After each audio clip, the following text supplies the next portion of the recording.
Hello नमस्कार my dear friends. आज हम स्टार्ट करने जा रहे हैं अबाउट दी फाइटो हॉर्मोन्स। आपको याद है ना बेटा कि फाइटो हॉर्मोन्स क्या है, जो कि मैंने अगली ही लेक्चर में बताया। फाइटो हॉर्मोन्स यानी कि plant hormones.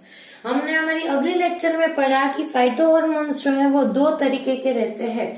One is plant growth promoter और दूसरे जो है जिसको प्लांट की ग्रोथ से अच्छा फील नहीं हो रहा, वो क्या करेंगे, प्लांट की ग्रोथ को इनहिबिट कर देंगे।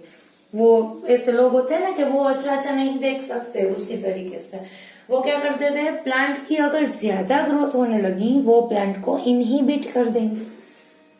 ठीक है।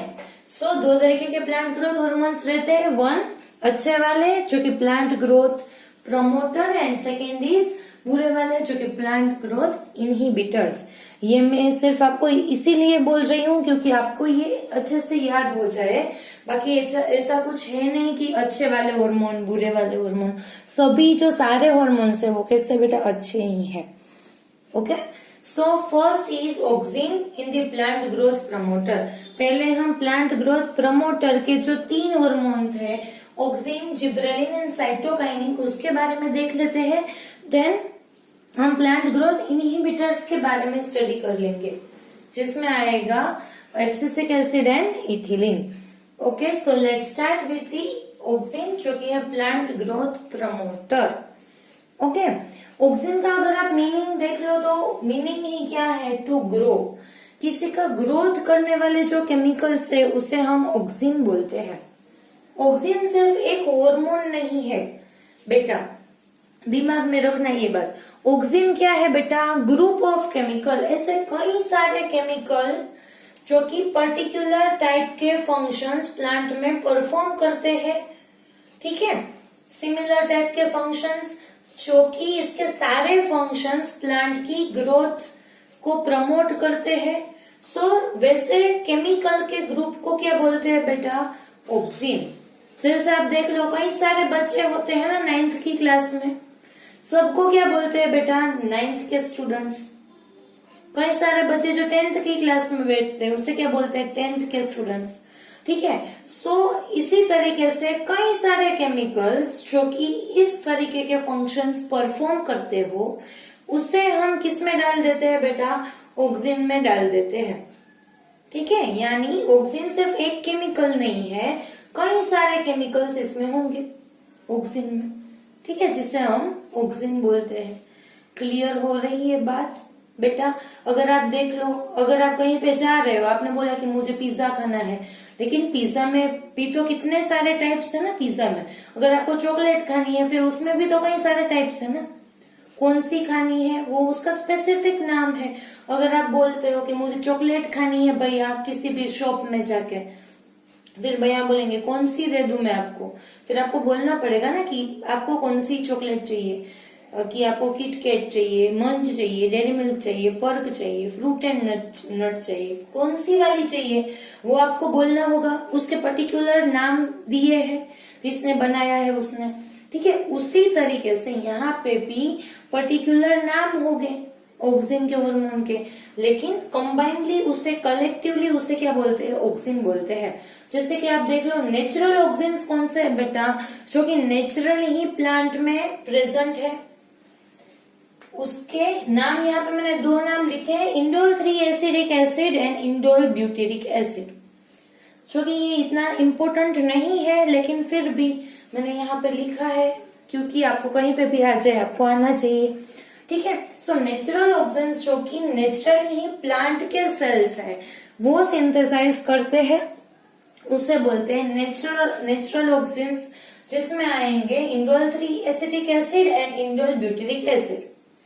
ओके बेटा, अभी देख लो कि हम आर्टिफिशियली भी ऑक्सिन्स को प्रिपेयर करते हैं, बनाते हैं लैब में। ऐसा क्यों बेटा, हमें आर्टिफिशियली बनाने की क्यों ऐसी आवश्यकता हो गई?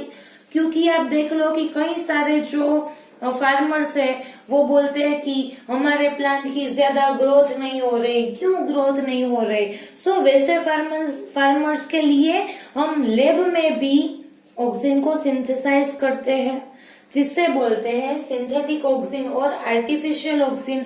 अभी वो फार्मर्स क्या करेंगे बेटा, बाहर से ऑक्सीजन की स्प्रे कर देंगे, जिससे क्या होगी, प्लांट की ग्रोथ होने लगेगी। क्लियर है बेटा इतना? अभी किसी के बॉडी में इंसुलिन प्रिपेयर नहीं हो रहा, फिर हम उसे मरने के लिए नहीं छोड़ सकते ना। हम क्या करते हैं बेटा, लैब में इंसुलिन को सिंथेसाइज करते हैं और इसके इंजेक्शन और उसकी मेडिसिन हम किसी पर्टिकुलर जिसको चाहिए उसको देते हैं। ठीक उसी तरीके से लेकिन प्लांट में क्या है बेटा, ऑक्सीजन की नीड है उसको, फिर हम लैब में ऑक्सीजन को सिंथेसाइज करके उसको दे देंगे। और वो सिंथेटिक ऑक्सीजन के नाम भी मैंने यहाँ पे लिखे हैं। 1:240 यानी कि dichlorophenoxy acetic acid and second is NaA यानी कि नेप्थेलिन एसिटिक एसिड। दोनों ही एसिटिक एसिड है, ठीक है। यहाँ पे भी देख लो, नेचुरल भी एसिटिक एसिड ही था, वो ब्यूटेरिक एसिड था लेकिन था तो एसिड ही, ठीक है। क्लियर इतना? सिंथेटिक ऑक्सीजन क्या है बेटा, कौन से, 240 एंड NaA। ये इतना इम्पोर्टेंट नहीं है, लेकिन अगर आप याद कर सकते हो कर लो, क्योंकि कहीं पे भी आ जाए आपको आ जाएगा, ठीक है, कहीं पे भी क्वेश्चन में। ओके चलो, देन सिंथेसिस कहाँ पे होता है ऑक्सीजन का बेटा, प्लांट में। प्लांट के कौन से सेल्स जो है वो ऑक्सीजन को सिंथेसाइज करते हैं। Oxygen is synthesized in actively growing regions of plant, यानी कि प्लांट के ऐसे रीजन्स जो कि एक्टिवली ग्रो कर रहे हैं।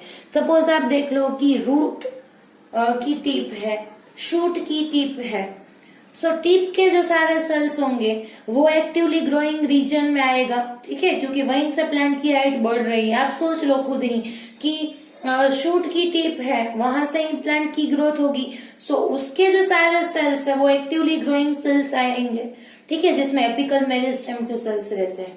देन रूट की टिप, शूट की टिप, सो ये सारे रीजन्स जो कि एक्टिवली ग्रोइंग रीजन्स है।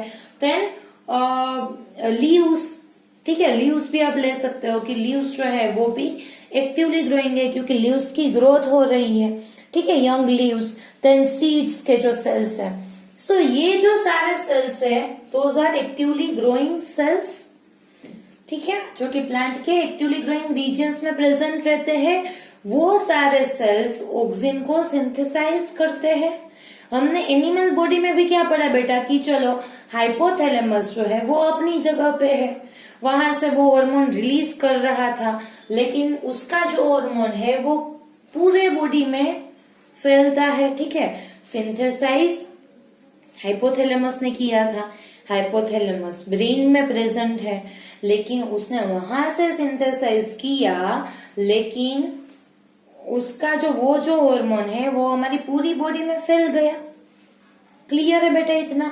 सो उसी तरीके से प्लांट में ऐसी कोई पर्टिकुलर ग्लैंड नहीं है क्योंकि वो हमारे जितना डेवलप नहीं है, लेकिन उसमें क्या होता है, पर्टिकुलर रीजन जो है उसके सेल्स हार्मोन को सिंथेसाइज करते हैं, फिर वो हार्मोन वाटर के साथ साथ सारी जगह पे मूव हो जाता है। क्लियर बेटा इतना? सो एक्टिवली ग्रोइंग रीजन्स जो कि हार्मोन को सिंथेसाइज करेंगे, ऑक्सीजन को सिंथेसाइज करेंगे, देन वो जो ऑक्सीजन है वो पूरी प्लांट बॉडी में फैल जाएगा, ठीक है, सर्कुलेट हो जाएगा। क्लियर इतना बेटा?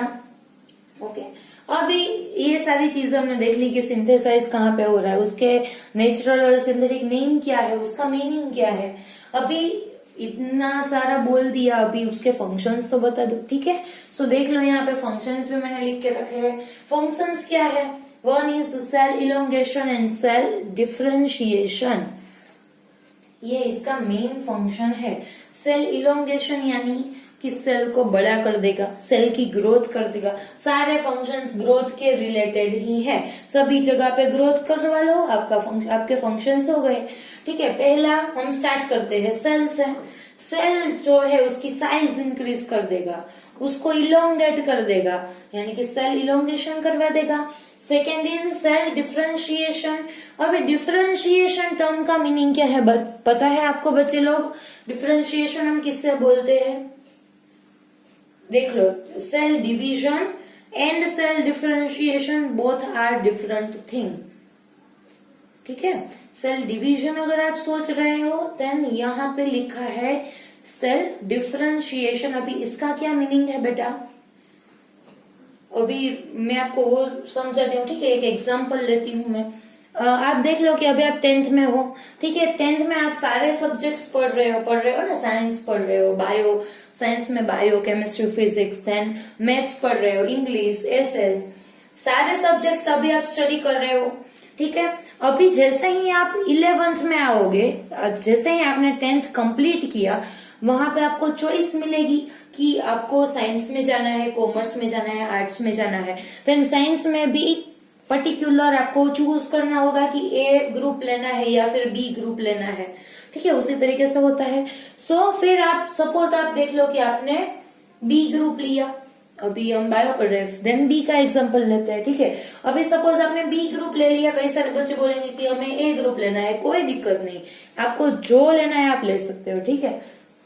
हम सिर्फ एग्जांपल ले रहे हैं यहाँ पे कि अगर आपने 10th कंप्लीट करके आपने बी ग्रुप ले लिया, देन आप 11th 12th में बायो, केमिस्ट्री, फिजिक्स को स्टडी करेंगे, ठीक है। फिर नीट अगर आपने क्रैक कर ली, देन आप चले जाओगे, डॉक्टर बन जाओगे। फिर आपने एमबीबीएस कर लिया, ठीक है। फिर आपने किसी स्पेसिफिक फील्ड में आप आगे बढ़ते गए, देन आप हार्ट के स्पेशलिस्ट हो गए, ठीक है। सो ये जो प्रोसेस हुई 10th से लेके आप हार्ट स्पेशलिस्ट या फिर न्यूरोसर्जन बन गए, इस प्रोसेस को बोलते हैं डिफरेंशिएशन। डिफरेंशिएशन यानी कि जो सेल्स है जिसको अपने अभी पर्टिकुलर फंक्शंस नहीं मिले हैं, आप 10th में हो, अभी आपने कुछ पर्टिकुलर फील्ड चूज नहीं किया है, यानी कि आप अभी डिफरेंशिएशन आपका नहीं हुआ है। लेकिन जैसे ही आप पर्टिकुलर फील्ड चूज करते हो, पर्टिकुलर फंक्शन एक्वायर करते हो कि अभी मुझे डॉक्टर बनना है, अभी मैं इसी फील्ड में आगे बढ़ूंगा, सो इसे क्या बोलते हैं बेटा, डिफरेंशिएशन। यहाँ पे देख लो प्लांट में कई सारे सेल्स ऐसे हैं जिसको अपना पर्टिकुलर फंक्शन नहीं मिला है। अभी जैसे ही ऑक्सीजन रिलीज होगा, वो ये सेल को अपना पर्टिकुलर फंक्शन बता देगा कि जैसे जाइलम के सेल्स रहते हैं, फ्लोएम के सेल्स रहते हैं, ठीक है। सो ये जो सेल है जैसे ही ऑक्सीजन के कांटेक्ट में आएगा, ये सेल जो है वो डिफरेंशिएट हो जाएगा कि जाइलम का सेल बन गया, फ्लोएम का सेल बन गया, रूट के एपिडर्मल रीजन का सेल बन गया, ठीक है।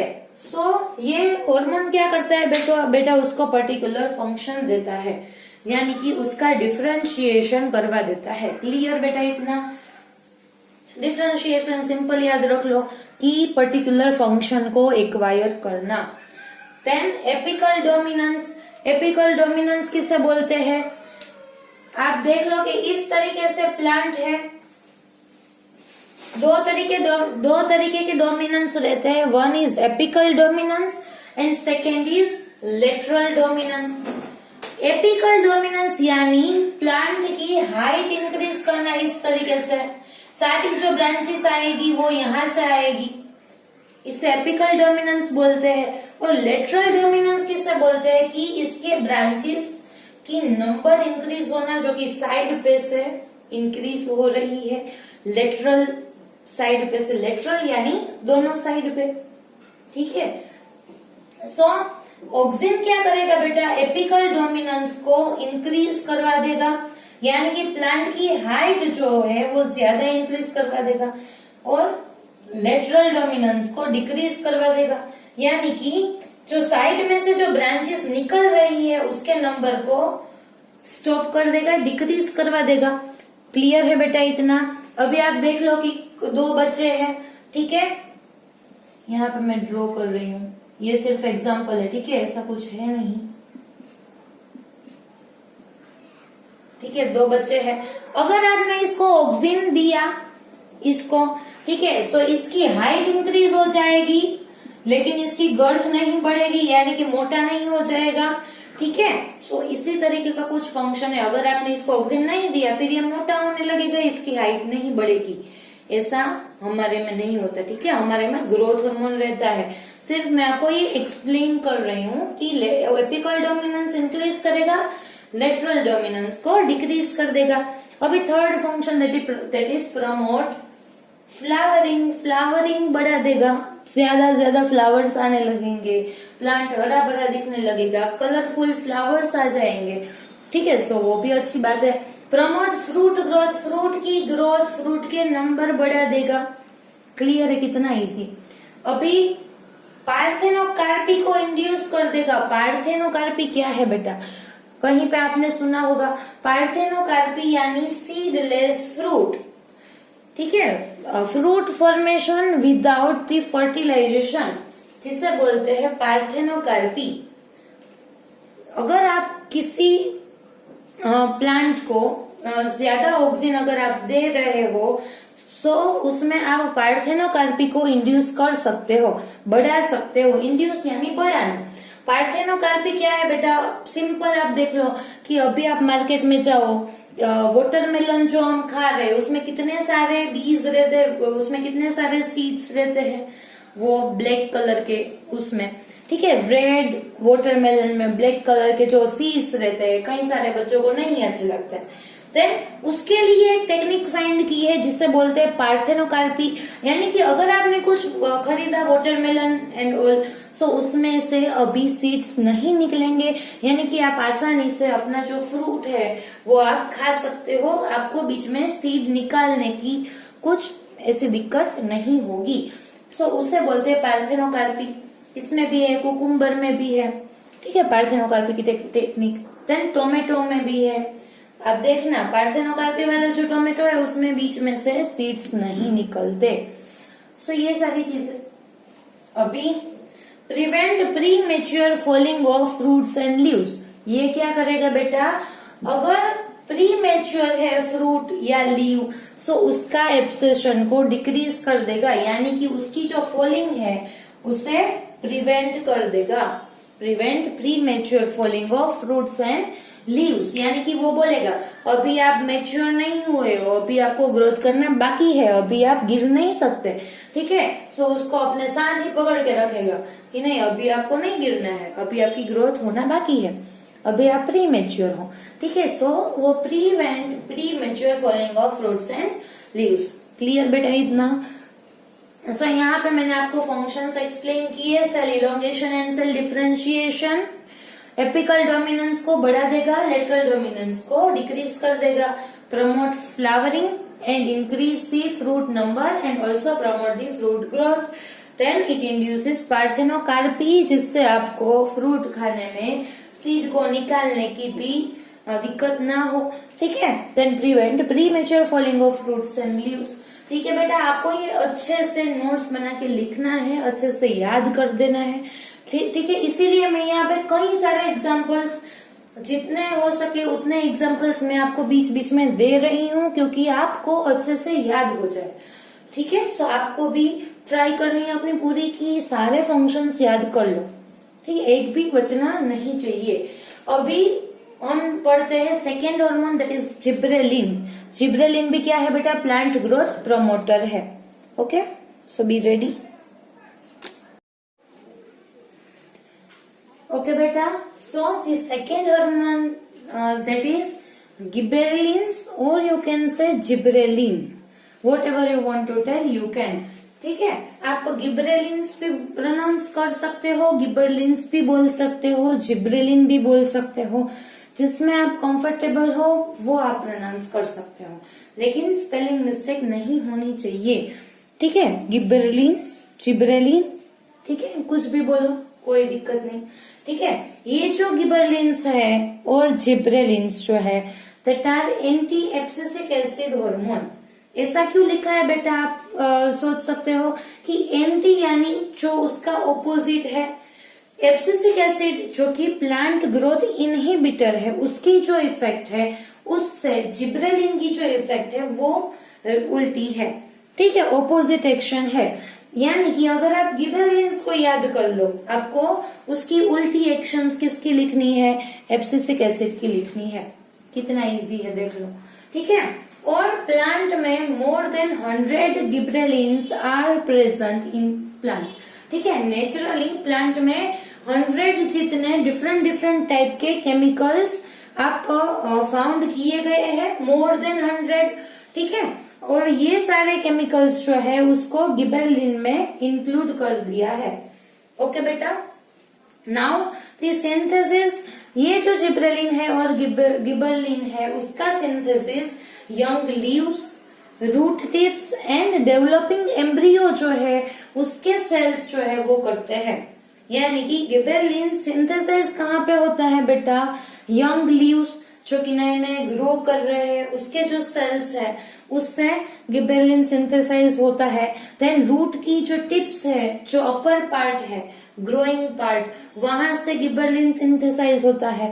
देन एम्ब्रियो जो फॉर्म होता है, आपको मालूम है बेटा कि पिस्टिल में एग प्रेजेंट रहता है जो कि फीमेल रिप्रोडक्टिव सिस्टम का पार्ट है, एंड मेल में स्टेमेन में एंथर प्रेजेंट रहता है।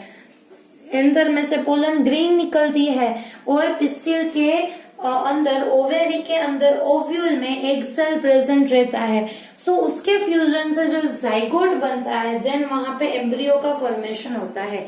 वो सारी चीजें घबराना नहीं बेटा, वो सारी चीजें हम नेक्स्ट चैप्टर में डिटेल में आराम से करने वाले हैं, ठीक है। सो वो भी आपको क्लियर हो जाएंगे कंसेप्ट, उसके बारे में भी। सो मैं आपको ये बता रही हूँ कि एम्ब्रियो कहाँ पे प्रेजेंट रहता है, वहां पे जो जाइगोट फॉर्म होगा उसमें से एम्ब्रियो बनता है, ठीक है। सीड जो है हमारा, उसके अंदर एम्ब्रियो प्रेजेंट रहता है। जब वो सीड आप जर्मिनेट करते हो, सॉइल में डालते हो, जब उसका जर्मिनेशन होता है तब एम्ब्रियो में से ही रूट और शूट सिस्टम का फॉर्मेशन होता है, ठीक है। सो एम्ब्रियो, अभी आपको आइडिया हो आ गया बेटा, थोड़ा सा कंसेप्ट क्लियर हो गया कि एम्ब्रियो कहाँ पे प्रेजेंट रहता है, सीड के अंदर, ठीक है। सो एम्ब्रियो के जो सेल्स होंगे वो भी गिबेरलिन को सिंथेसाइज करते हैं। ओके, अभी फंक्शंस की बारी, जो कि इम्पोर्टेंट है हमारे लिए।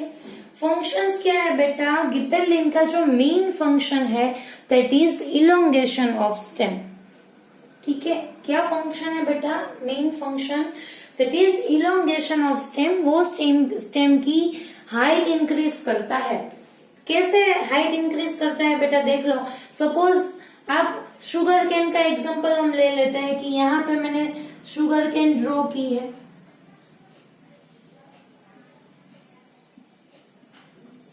ठीक है, इस तरीके की होती है। ओके, सो ये जो है, ये इससे क्या बोलते हैं बेटा, नोड बोलते हैं, नोड्स बोलते हैं ना, ठीक है। सो ये first node, second node, third node, fourth node, जितने भी इस तरीके से लाइन है वो सारी क्या है बेटा, नोड्स है शुगर केन के ऊपर की, ठीक है। और ये दो नोड के बीच में ये जो स्पेस प्रेजेंट होगी उसे क्या बोलते हैं बेटा, इंटर नोड्स, ठीक है। दो नोड के बीच में जो स्पेस रहती है उसे इंटर नोड बोलते हैं। अभी गिबेरलिन कैसे वर्क करता है देख लो। गिबेरलिन जो है वो दो नोड के बीच की स्पेस को बढ़ा देता है, यानी कि इंटर नोड को क्या कर देगा, बड़ा कर देगा, ठीक है। ये जो रीजन है उसको बड़ा कर देगा, यानी अल्टीमेटली क्या होगा बेटा कि सारे इंटर नोड की हाइट बढ़ जाएगी, उसकी जो स्पेस है वो इंक्रीज हो जाएगी, जिससे शुगर केन की जो प्रोडक्ट मिलनी चाहिए वो ज्यादा मिलेगी क्योंकि इसकी हाइट बढ़ जाएगी। यानी कि क्या होगा, इलोंगेशन ऑफ स्टेम। समझ में आ रही है बात बेटा। जो फार्मर्स शुगर केन का प्रोडक्शन करते हैं वो गिबेरलिन को यूज करते हैं क्योंकि ये जो इंटरनोड ज्यादा मिलेगा जिससे उसको ज्यादा प्रोडक्ट मिलेगी। क्लियर है बेटा। इस तरीके से गिबेरलिन जो है वो स्टेम की इलोंगेशन करवाता है और हाइट इंक्रीज करवाता है। क्लियर है बेटा कंसेप्ट, ठीक है। अभी सेकेंड दैट इज पार्थेनोकार्पी, जो कि मैंने अभी आपको ऑक्सिन में बताया कि पार्थेनोकार्पी क्या है बेटा, फॉर्मेशन ऑफ सीडलेस फ्रूट, ठीक है। क्लियर। अभी third that is promote bolting. अभी बोल्टिंग टर्म आपके लिए थोड़ा सा नया है, ठीक है। बोल्टिंग क्या है बेटा, बोल्टिंग एक टेक्निक है जिसमें क्या होता है, अगर आप देख लो कि जो रोसेट फ्लावर्स और प्लांट्स रहते हैं, यानी कि कैबेज ले लो, बीट का एग्जांपल ले लो, जिसमें फ्लावर्स जो है वो एक ही जगह पे कई सारे प्रोड्यूस होते हैं, यानी कि जो फ्रूट है वो नजदीक नजदीक आएंगे। लेकिन अगर आपने फ्लावरिंग से थोड़े से टाइम पहले अगर आपने प्लांट को गिबरलिन दे दिया, तो उससे क्या होगा कि मैंने आपको अभी बताया, सपोज देख लो कि ये नोट्स है, इतने दूर दूर नहीं है, ठीक है, इस तरीके से है, ठीक है। अगर मैंने इसमें फ्लावरिंग होने से पहले गिबरलिन दे दिया, तो गिबरलिन क्या करेगा, ये जो इंटरनोड जो है उसको बढ़ा देगा, यानी कि अभी किस तरीके से हो जाएगा, ये फर्स्ट वाला मैंने यहाँ पे ड्रॉ किया है, ठीक है। अभी सेकेंड कहाँ पे आ जाएगा, यहाँ। सो ये जो इंटरनोड है थर्ड कहाँ पे आ जाएगा, ये आ जाएगा यहाँ। ये इंटरनोड की जो हाइट है, जो लेंथ है, वो इंक्रीज कर देगा, जिससे क्या होगा कि दूर दूर एक फ्लावर यहाँ पे होगा, सेकंड यहाँ पे होगा, थर्ड यहाँ पे होगा, जिससे क्या होगा कि बीच में स्पेस होने की वजह से फ्लावर जो है वो प्रॉपर तरीके से ग्रो कर सकेंगे, फ्रूट जो है वो अच्छे से डेवलप हो सकेंगे, ठीक है। सो ये जो प्रोसेस है उसे बोल्टिंग बोलते हैं। Sudden increase in the length of internodes, so flowers जो है वो प्रॉपर वे में ग्रो कर सके और फ्रूट अच्छे तरीके से आए, उसे बोल्टिंग बोलते हैं। इसके एग्जाम्पल्स में लाइक आप कैबेज में अप्लाई कर सकते हो, बीट में अप्लाई कर सकते हो, ठीक है। सो गिबरलिन जो है वो बोल्टिंग को प्रमोट करेगा। अल्टीमेटली बेटा आपको ये याद रखना है, जहां कहीं पे भी आपको लेंथ मिल जाए कि चलो ये blank hormone increase the length of stem, so क्या आंसर आएगा, gibberellin. Blank hormone that increase the length of internode, क्या आंसर आएगा, गिबरलिन, ठीक है। विच हार्मोन प्रमोट और इलोंगेट द स्टेम, ठीक है, तो क्या आंसर आएगा, गिबरलिन। यानी कि कहीं पे भी आपको दिख जाए कि ये हाइट बढ़ा रहा है प्लांट की, स्टेम की, देन आंसर आपको लिख देना है गिबरलिन।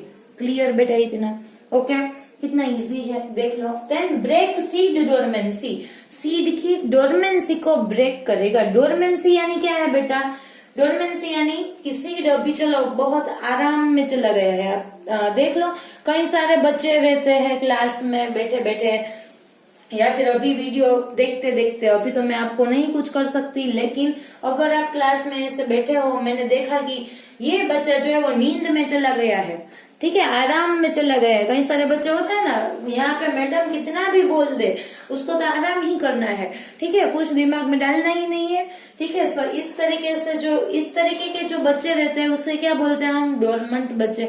डोरमेंट यानी कुछ हम लेथार्जिक रिस्पॉन्स है, ऐसे नींद में चले गए, इन एक्टिव स्टेज आप बोल सकते हो, इन एक्टिव स्टेज, ठीक है। सो ऐसे जो सीड्स है, ठीक है, जो डोरमेंट हो गए हैं, यानी कि जो डोरमेंसी में चले गए, अभी आप कितना भी उसको दे दो, उसको जर्मिनेट होना ही नहीं है, ठीक है। कई सारे न्यूट्रिएंट्स दे दो, आप उसको पानी दे दो, कितना सारा दे दो, लेकिन फिर भी वो ऐसे आराम में ही है, ठीक है, कि अभी मुझे शूट और रूट का ग्रोथ करना ही नहीं है, जर्मिनेट होना ही नहीं है, ठीक है। सो ऐसे जो सीड्स है, अगर आप उसको ये सारी चीजें तो दे ही दो, लेकिन उसके साथ साथ अगर आप उसको गिबरलिन दोगे तो वो उसकी डोरमेंसी ब्रेक हो जाएगी और वो एक्टिव हो जाएगा, उसमें से शूट और रूट के जो पार्ट्स है वो फॉर्म होने लगेंगे।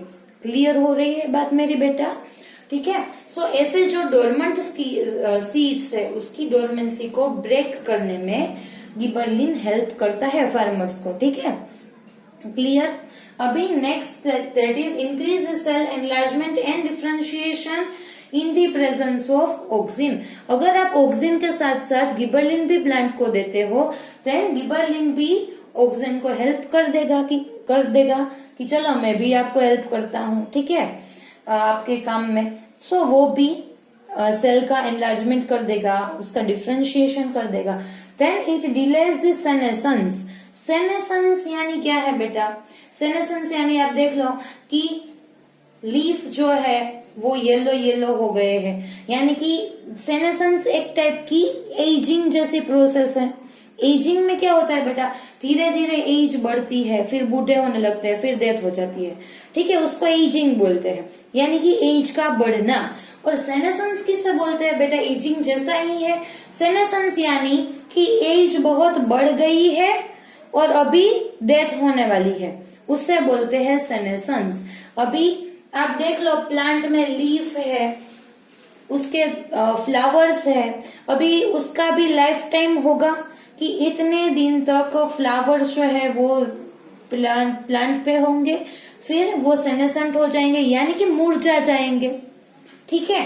सो गिबरेलिन जो है वो क्या करेगा, ये सेनेसेंस को डिले कर देगा, यानी कि उसको थोड़े ज्यादा दिन के लिए उसको ऐसे ही हेल्दी कंडीशन में रखेगा।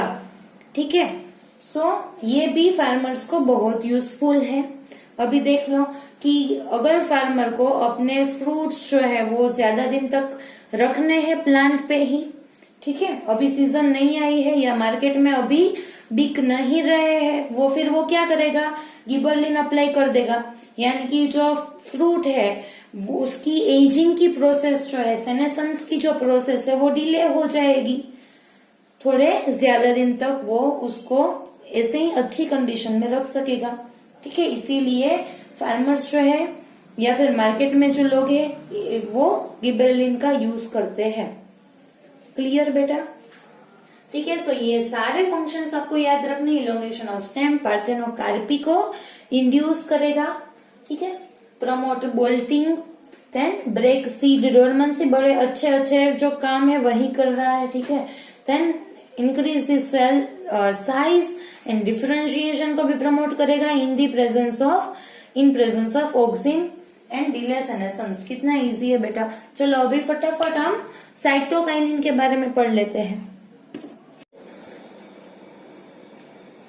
ओके बेटा, सो यहाँ पे आप देख लो, मैंने थर्ड हार्मोन लिखा है, अभी आपको अच्छे से दिखेगा, दैट इज साइटोकाइनिन्स। अभी साइटोकाइनिन्स क्या करते हैं बेटा, ये टर्म आपने कहीं पे सुना होगा। ठीक है। साइटोकाइनिन यानी अगर नहीं सुना है तो कोई बात नहीं, मैं आपको बता देती हूँ। साइटोकाइनिन क्या करता है बेटा, साइटोकाइनेसिस को प्रमोट करता है। इसीलिए साइटोकाइनेसिस के टर्म के बेसिस पे ही इसका जो नाम है वो साइटोकाइनिन रखा है। साइटोकाइनेसिस यानी हम जनरल टर्म्स में अगर इसका बोले, सो साइटोकाइनेसिस यानी सेल डिवीजन, दूसरा कुछ नहीं है। सेल डिवीजन को जो साइंटिफिक टर्म है उसमें साइटोकाइनेसिस बोलते हैं। और साइटोकाइनिन एक ऐसे हॉर्मोन्स है जो कि साइटोकाइनेसिस को यानी कि सेल डिवीजन को प्रमोट करते हैं, इसीलिए इसका जो नाम है वो क्या रखा है बेटा, साइटोकाइनिन्स। अभी क्लियर हो गया? ठीक है। अभी नेचुरल साइटोकाइनिन्स कौन से है बेटा, C18, आइसोपेंटाइल एडेनिन, और भी कई सारे हैं, लेकिन सिर्फ ये दोनों इंपॉर्टेंट है, C18 और isopentenyl adenine. Then second that is synthetic cytokinins. Synthetic कौन से है बेटा, काइनेटिन, बेंजाइल एडेनिन एक्सेट्रा। ठीक है। और भी कई सारे हैं। ये टर्म्स जो है वो बहुत इंपॉर्टेंट नहीं है, जो कि मैंने पहले भी आपको बताया, लेकिन अगर याद रख सकते हो देन रख लो। Natural C18 isopentyl adenine, synthetic kinetin, benzyl adenine et cetera. अभी इसका सिंथेसिस कहाँ पे होता है बेटा, यंग लीव्स में। देख लो कितना इजी है बेटा। ऑक्सिन जो था, जिब्रेलिन जो था, ये दोनों जो पहले के प्रमोटर्स हॉर्मोन्स थे वो भी यंग जो रीजन है प्लांट के यंग पार्ट से, वहां से सिंथेसाइज होते थे। ठीक है। जो कि मैंने अभी आपको अभी थोड़ी देर पहले दिखाया। ठीक है। इसी तरीके से ये जो साइटोकाइनिन्स है वो भी प्लांट के जो यंग ग्रोइंग पार्ट्स है वहीं से ही सिंथेसाइज होते हैं। कितना इजी है याद करने में। ठीक है। मैं आपको साथ में इसीलिए बता रही हूँ क्योंकि आप याद कर सको। अभी कहाँ से सिंथेसाइज होता है बेटा, देख लो, यंग लीव्स में से, फ्रूट्स में से, एम्ब्रियोज में से, शूट बर्ड्स में से, बर्ड यानी जहां से फ्लावर्स और वो अराइज होते हैं। ठीक है। देन रूट एपिक्स में से, अपर वाला जो पार्ट है उसमें से। ठीक है। सो यंग और ग्रोइंग एरियाज जो है प्लांट के, वहां से ही उसके जो सेल्स है वही वो सेल्स ही साइटोकाइनिन्स को सिंथेसाइज करते हैं। अभी इसके फंक्शंस देख लो, मैंने अभी आपको बताया, बहुत इजी है। सेल डिवीजन को प्रमोट करता है, ठीक है। अभी डीलेसेनेसेंस को करता है, जो कि मैंने अभी गिबेरलिन में आपको बताया। देन ये क्या करेगा बेटा, ऑक्सिन से थोड़ा उल्टा काम कर देगा कि लेटरल डोमिनेंस को बढ़ा देगा, यानी कि ब्रांचेस के नंबर साइड में से बढ़ा देगा। ऑक्सिन क्या करता था बेटा, साइड में से घटा के हाइट इंक्रीज करता था, ठीक है। लेकिन साइटोकाइनिन क्या करता है बेटा, लेटरल डोमिनेंस को बढ़ाता है और एपिकल डोमिनेंस को कम कर देगा। ऑटोमेटिकली कम हो जाएगा, ठीक है, क्योंकि लेटरल डोमिनेंस बढ़ गया। अभी next that is break dormancy. Dormancy यानी कि जो आराम वाले बच्चे थे वो वाली बात, उसको ब्रेक कर देगा डोरमेंसी को, सीड की हो या फिर किसी की, ठीक है। देन प्रमोट मोर्फोजेनेसिस, ये टर्म आपके लिए कुछ नया है। मोर्फोजेनेसिस यानी, मोर्फोजेनेसिस किसे बोलते हैं बेटा, जीनेसिस यानी सिंथेसिस एंड मोर्फोलॉजिकल स्ट्रक्चर्स को जो प्रमोट करता है, उसके सिंथेसिस को जो बढ़ाता है, उसे मोर्फोजेनेसिस बोलते हैं। मैं आपको एक्सप्लेन करती हूँ, ठीक है। मोर्फोजेनेसिस क्या है बेटा, प्लांट के डिफरेंट जो पार्ट्स है, प्लांट में भी कई सारे पार्ट्स रहते हैं, शूट सिस्टम है, रूट सिस्टम है, शूट में भी बर्ड्स है, बर्ड का ग्रोथ है, फ्लावर का ग्रोथ है, लीव्स के नंबर है, फ्रूट का ग्रोथ है, ठीक है। प्राइमरी रूट है, सेकेंडरी रूट है, टर्शरी रूट है, रूट पे भी नोड्स प्रेजेंट रहती है, ठीक है। सो ये सारे प्लांट के पार्ट्स हुए। अगर हम अपनी बॉडी की बात करते हैं, देन हेड है हमारा, हैंड्स है, लेग्स है, ठीक है।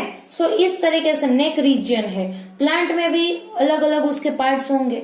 सो प्लांट के जो डिफरेंट पार्ट्स जो है, उसको, उसके सिंथेसिस को प्रमोट कौन करता है बेटा, साइटोकाइनिन करता है।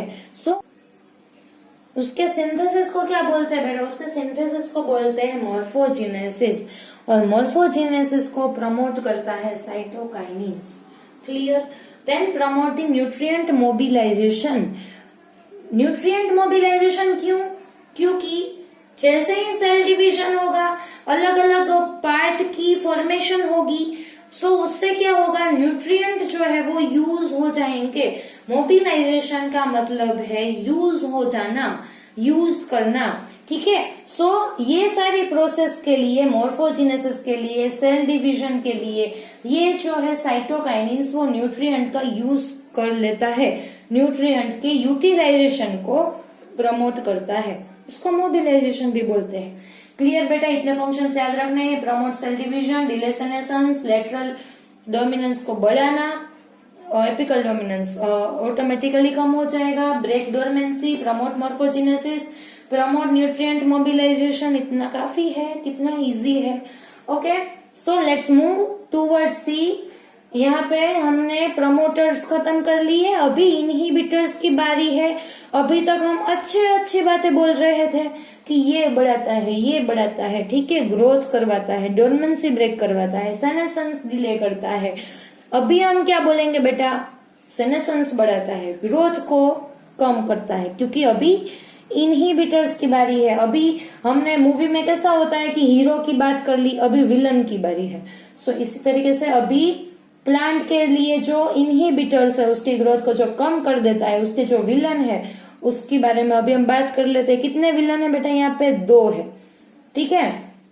One is abscisic acid and second is हमारा इथिलीन, ठीक है। सो ये दोनों विलन के बारे में अभी हम बात कर लेते हैं। Okay okay, so now the fourth hormone that is abscisic acid, जिसका शॉर्ट फॉर्म मैंने यहाँ पे लिखा है ABAS, ठीक है। ABA को कई सारे बच्चे अब्बा ऐसा बोल के भी याद रखते हैं। एब्सिसिक एसिड, अभी ऐसा नाम इसको क्यों दिया एब्सिसिक एसिड, क्योंकि ये जो हार्मोन है, ठीक है, सो ये जो है वो एब्सेशन को प्रमोट करता है। इसको स्ट्रेस हार्मोन भी बोलते हैं। क्यों स्ट्रेस हार्मोन बेटा, क्योंकि ये प्लांट को स्ट्रेसफुल कंडीशंस में सरवाइव करने में हेल्प करता है। ठीक है, इसीलिए इसको स्ट्रेस हार्मोन बोलते हैं। ऐसा नहीं है कि ये प्लांट को स्ट्रेस में डाल देगा, लेकिन जब प्लांट के लिए स्ट्रेसफुल कंडीशन होगी तब प्लांट को सरवाइव करने में एब्सिसिक एसिड जो है वो हेल्प करता है। ठीक है, इतनी बात क्लियर हो गई। अब इसकी जो सारी इफेक्ट्स है वो गिबेरेलिन से एंटागोनिस्टिक है। एंटागोनिस्टिक यानी उल्टी इफेक्ट ये दिखाता है। ठीक है, मैंने गिबेरेलिन में भी आपको बोला था कि वो एंटी एब्सिसिक एसिड है। ठीक है बेटा, अभी ये प्लांट को स्ट्रेसफुल कंडीशन में से बचाता है। कैसे बचाता है इसका मैं आपको एक एग्जांपल दे देती हूँ। ठीक है, आप सोच लो कि प्लांट जहाँ पे है वहां पे सोइल में वाटर का अमाउंट डिक्रीज हो गया है, सोइल में वाटर लेवल कम हो गया है। अभी ऐसी कंडीशन में एब्सिसिक एसिड रिलीज होगा और वो क्या करेगा बेटा, वो जाके स्टोमेटा को क्लोज कर देगा। ठीक है, अभी प्लांट कम है सोइल में, सॉरी पानी कम है सोइल में। ठीक है, अभी ऐसी कंडीशन में स्टोमेटा को अगर हम ओपन रखेंगे देन ट्रांसपिरेशन बढ़ेगा और वाटर लॉस इंक्रीज होगा।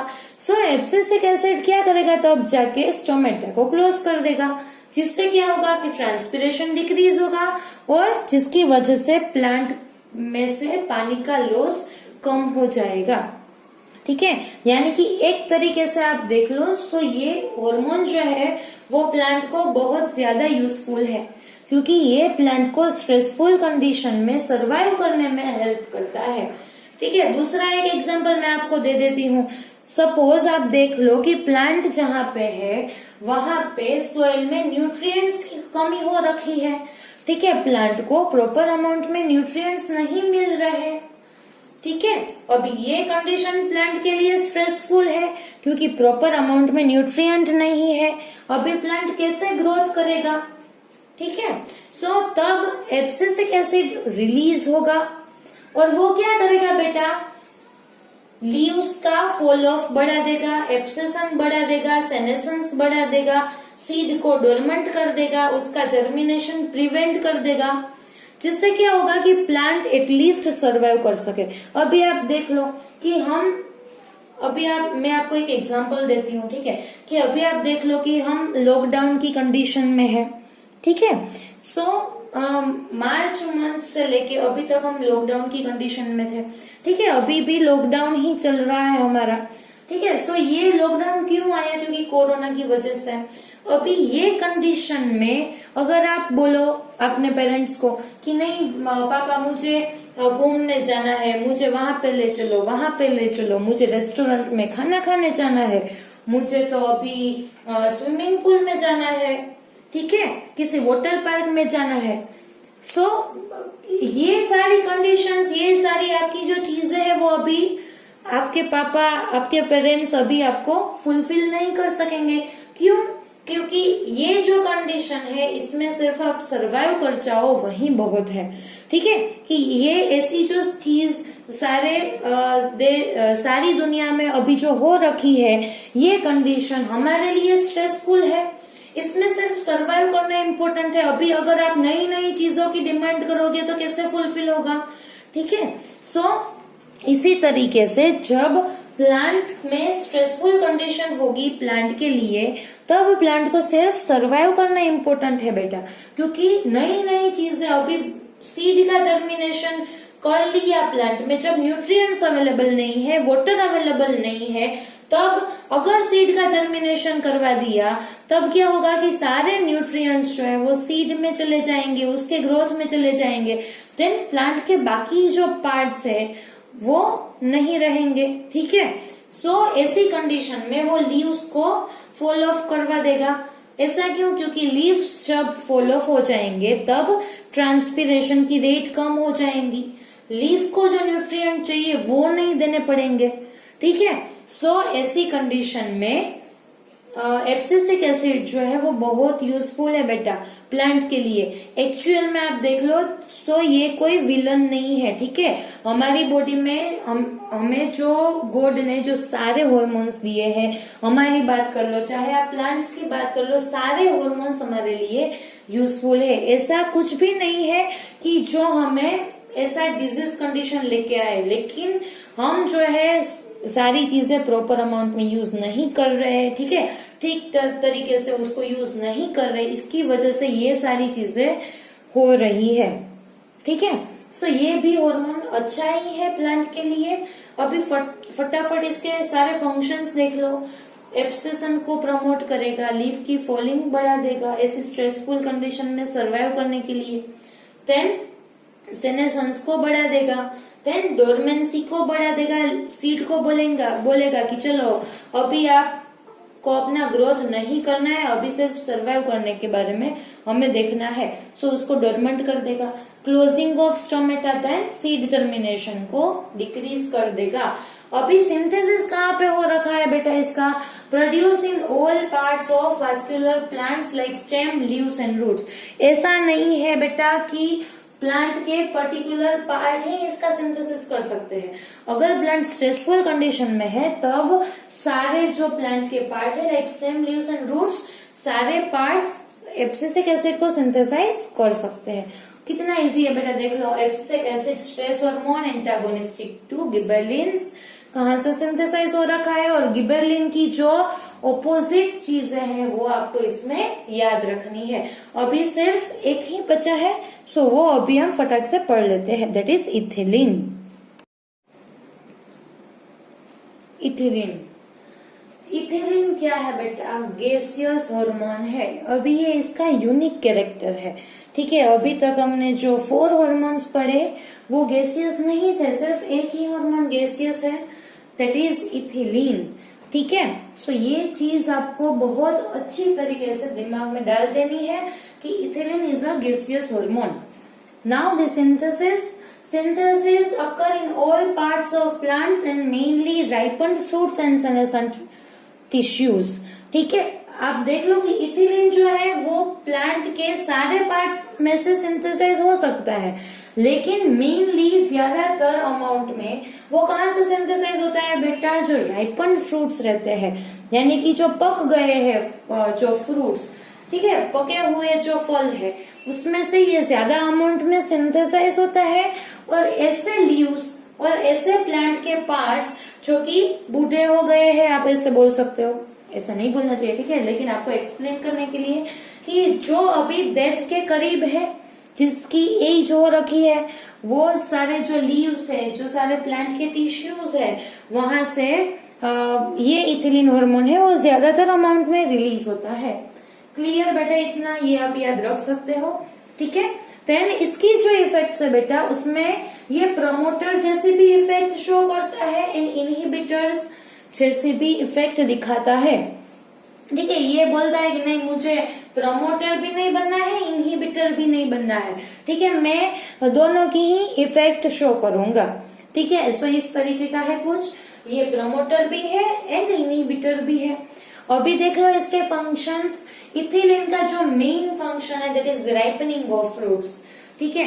आपने कहीं पे देखा होगा कि मम्मी भी ऐसा बोलती है, और कई सारे लोग के आपने सुना होगा कई सारे लोग से कि ये पके हुए फल के साथ ये फल को मत रखो क्योंकि ये भी पक जाएंगे, ठीक है। कहीं पे आपने सुना है कि एक पका हुआ फल दूसरे जो फल है उसको भी राइपन कर देता है, उसको भी पका देता है, ठीक है। अगर बनानास और वो जो है वो ज्यादा पक गए हैं देन उसको हम अलग रखते हैं, और जो कच्चे फल है उसको हम अलग रखते हैं अगर हमें उसको नहीं पकाना है तो। आपने अभी मैंगो की सीजन है, फिर इसमें भी देखा होगा कि अगर मैंगो पकने लगी देन आम अगर पकने लगे देन बाकी के आम भी एक साथ ही पकना स्टार्ट हो जाएंगे, राइपन होना स्टार्ट हो जाएंगे, ठीक है। सो क्यों ऐसा है? क्योंकि जो फ्रूट, जो फल राइपन हो चुके हैं उसमें से इथिलीन ज्यादा प्रोड्यूस हो रहा है बेटा। अभी वो इथिलीन जाके जो फल नहीं पके हैं, जो अभी राइपन नहीं हुए हैं, उसको भी जाके पका देगा, क्योंकि ये तो भैया गैसियस है, इसको तो कुछ दिक्कत आ नहीं सकती। गैसियस हार्मोन तो इजीली एक फ्रूट में से दूसरे में जा सकता है, ठीक है। सो एक पका हुआ फल दूसरों को भी पका देता है बिकॉज ऑफ इथिलीन हार्मोन। सो इसका मेन फंक्शन अगर आपसे कोई पूछ लेता है तो आपको बोलना है बेटा कि it promotes the ripening of fruits and second that it promotes the senescence of leaves, leave की उम्र जो है, उसकी एज जो है वो बढ़ा देगा। ठीक है, अभी ये फंक्शन देख लो, इनहिबिटर जैसा है। ठीक है, फ्रूट को भी पका देता है। अभी जैसे ही फ्रूट पकेगा ये फॉल ऑफ हो जाएगा प्लांट पे से। ठीक है, सो आप ऐसा भी बोल सकते हो कि ये एब्सेशन को भी बढ़ाता है, फ्रूट के एब्सेशन को। ठीक है, सो ये फंक्शन आप देख लो कि आप इनहिबिटर जैसे उसकी कैटेगरी में आप डाल सकते हो कि सेनेसेंस बढ़ा रहा है लीफ का एंड ऑल। ठीक है, लेकिन अभी आप देख लो यहाँ पे ब्रेक डोरमेंसी, ये जो है सीड की डोरमेंसी को ब्रेक कर देता है, देन ये प्रमोटर वाला फंक्शन है। Then sex modification, femaleness. अभी आप देख लो दो तरीके के प्लांट्स रहते हैं बेटा, मोनोएसियस एंड डाइएसियस। अभी ये टर्म आपके लिए नए हैं, लेकिन आप देख लो कि ये प्लांट में क्या करता है बेटा, फीमेल फ्लावर के नंबर को बढ़ाता है। यानी कि प्लांट में जब फर्टिलाइजेशन होगा, जब सीड होगा, तब उसमें अगर आपने इथिलीन दिया उसको ज्यादा अमाउंट में, सो तब क्या होगा कि वो जो सीड जर्मिनेट होगा उसमें से फीमेल फ्लावर वाला प्लांट ग्रो कर देगा, जिसमें फीमेल फ्लावर होंगे।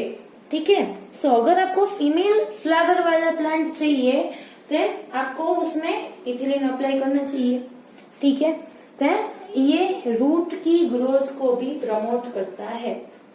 ठीक है, सो यहाँ पे हमारे हॉर्मोन्स खत्म होते हैं बेटा। ये सारी चीजें हमारे लिए कितनी इम्पोर्टेंट है बेटा, जो कि फार्मर्स है उसके लिए बहुत इम्पोर्टेंट है। अगर आपके कोई रिलेटिव्स है या किसी को भी ऐसी नॉलेज की नीड हो, फिर आप उसको दे सकते हो। अभी one more thing is left, that is auxin की इफेक्ट। ऑक्सिन जो है बेटा वो फोटोट्रोपिज्म को बढ़ाता है। This question is very very important, क्योंकि ये एग्जाम में बहुत बार आया है बेटा, बहुत सारी बार, और बहुत इजी है, ऐसा कुछ है नहीं ज्यादा। देख लो आप यहाँ पे, ये मैंने एक कंडीशन ली है। ये क्या है बेटा, सन है।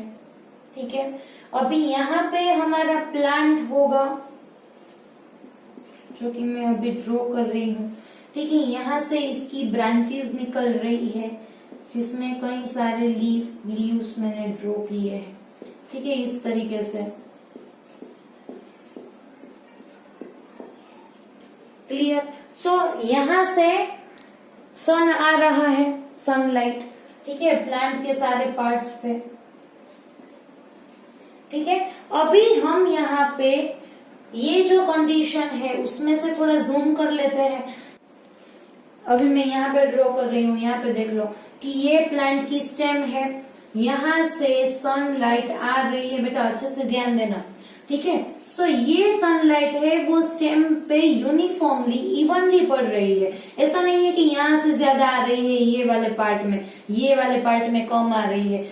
ये जो स्टेम है पूरी स्टेम पे इवनली सनलाइट पड़ रही है, आ रही है। ठीक है, अभी ऐसे अगर सनलाइट आएगी तब ऑक्सिन की जो डिस्ट्रीब्यूशन होगी वो स्टेम में यूनिफॉर्म होगी। यूनिफॉर्म यानी कि जो स्टेम के दोनों साइड पे, ये राइट साइड पे, लेफ्ट साइड पे, सारी जगह पे ऑक्सिन का कंसंट्रेशन इक्वल होगा, यूनिफॉर्म होगा। लेकिन अगर ऐसी कंडीशन हुई कि ये सनलाइट है वो इस तरफ से आ रही है और ये हमारा स्टेम है, देन क्या होगा कि ये स्टेम के आधे पार्ट पे, इस तरफ का जो पार्ट है वहां पे सनलाइट ज्यादा आ रही होगी। सो ये स्टेम का पार्ट है वो लाइट में होगा, लेकिन यहाँ का रीजन कैसा होगा बेटा, डार्क होगा, यहाँ पे सनलाइट नहीं आ रही। सो ऑक्सिन इस टाइम पे क्या करता है बेटा, ऑक्सिन की एक कैरेक्टरिस्टिक है कि वो प्लांट के डार्क रीजन पे ज्यादा अमाउंट में आ जाता है। जब प्लांट में इस तरीके की कंडीशन होगी कि प्लांट के एक पार्ट पे ज्यादा सनलाइट आ रही है और दूसरे पार्ट पे कम आ रही है, तब क्या होगा तब ऐसी कंडीशन जनरेट होगी कि जो सारा ऑक्सीजन है वो अपने लाइट एरिया पे से डार्क एरिया की साइड पे मूव कर जाता है। इस तरीके से सारा ऑक्सीजन यहाँ पे आ जाएगा। क्लियर बेटा इतना? अभी देख लो कि यहाँ पे ऑक्सीजन कम है, ऐसा नहीं है कि नहीं है, थोड़ा सा यहाँ पे भी होगा। चलो दिखा ही देती हूँ। थोड़ा ज्यादातर ऑक्सीजन कहाँ पे आ गया बेटा? इस तरफ आ गया। ठीक है, अनइवन डिस्ट्रीब्यूशन हो गया। अभी ये डार्क रीजन में ज्यादा ऑक्सीजन है, यहाँ पे कम ऑक्सीजन है। अभी आपको मालूम है कि ऑक्सीजन का मेन फंक्शन क्या था बेटा? वो सेल की इलोंगेशन और उसका डिफरेंशिएशन बढ़ाता है, यानी कि सेल की ग्रोथ करवाता है। अब ये पार्ट में ऑक्सीजन ज्यादा है और ये पार्ट में ऑक्सीजन कम है। अभी जहां पे ऑक्सीजन ज्यादा होगा वो वाले पार्ट की, प्लांट के पार्ट की ग्रोथ क्या होगी बेटा? ज्यादा होगी। कितना इजी है। सो ये पार्ट है वो ज्यादा ग्रो कर जाएगा कंपेयर टू दिस वन। ठीक है, सो ये स्टेम जो है अभी कैसा बन जाएगा बेटा? इस तरीके से हो जाएगा। इस साइड से सनलाइट आ रही है, देख लो। ठीक है, सो क्या हुआ बेटा? अभी इसको इक्वल डिवाइड कर देते हैं बेटा, कि ये पार्ट था वो एज इट इज हो गया, लेकिन ये जो पार्ट है उसकी ग्रोथ बढ़ गई क्योंकि यहाँ पे ऑक्सीजन ज्यादा है, जिसकी वजह से ये जो सारे सेल्स है उसकी इलोंगेशन हो गई, यानी कि ये जो पार्ट, ये जो प्लांट की स्टेम है वो सनलाइट की डायरेक्शन में मुड़ गई। समझ में आ रही है बात? ये प्लांट की जो स्टेम है वो सनलाइट की डायरेक्शन में झुक जाएगी, मुड़ जाएगी। ठीक है, सो ये इफेक्ट किसकी वजह से आई? ऑक्सीजन की वजह से आई, क्योंकि ऑक्सीजन की ऐसी कैरेक्टरिस्टिक है कि वो डार्क रीजन में मूव कर जाता है। ठीक है बेटा, अच्छी तरीके से देख लो। मैं दूसरी बार एक्सप्लेन कर रही हूँ।